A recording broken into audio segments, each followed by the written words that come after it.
ಇನ್ನು ಭಾಲ್ಕಿ ಪಟ್ಟಣದಲ್ಲಿ ಸಹಾಯಕ ಪ್ರಾದೇಶಿಕ ಆಡಳಿತ ಕಚೇರಿ ಅಂದ್ರೆ RTO ಕಚೇರಿಯ ಕತೆ ಒಂದ್ಸಲ ನೀವು ನೋಡ್ಲೇಬೇಕು.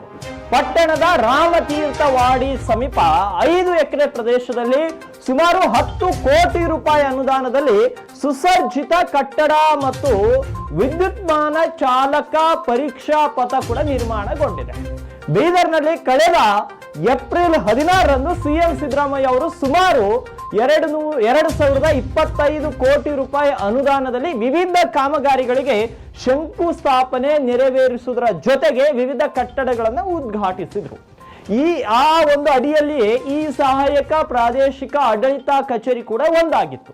ಈ ಕಟ್ಟಡ ಉದ್ಘಾಟನೆಗೊಂಡು 5 ತಿಂಗಳು ಕಳೆಯುತ್ತಾ ಬಂದಿದೆ. ಆದರೆ ನೂತನ ಕಟ್ಟಡದಲ್ಲಿ ಇದುವರೆಗೂ ಕಚೇರಿ ಕೆಲಸಗಳು ನಡೆಯದೇ ಇರುವುದು ಆಶ್ಚರ್ಯ ತರಿಸಿದೆ. ಇದರಿಂದಾಗಿ ನೂತನ ಸುಸಜ್ಜಿತ ಕಟ್ಟಡ ಹಾಳಾಗುವ ಆತಂಕ ಕೂಡ ಎದುರಾಗಿದೆ. ಜೊತೆಗೆ ಸುಮಾರು 15 ಲಕ್ಷ ರೂಪಾಯಿ ಮೊತ್ತದಲ್ಲಿ ಮೂಲ ಸೌಕರ್ಯ ಒದಗಿಸಲು ತಂದಿಟ್ಟಿರುವಂತಹ ವಿವಿಧ ಸಾಮಗ್ರಿಗಳು ಧೂಳು ತಿನ್ನುತ್ತಿವೆ.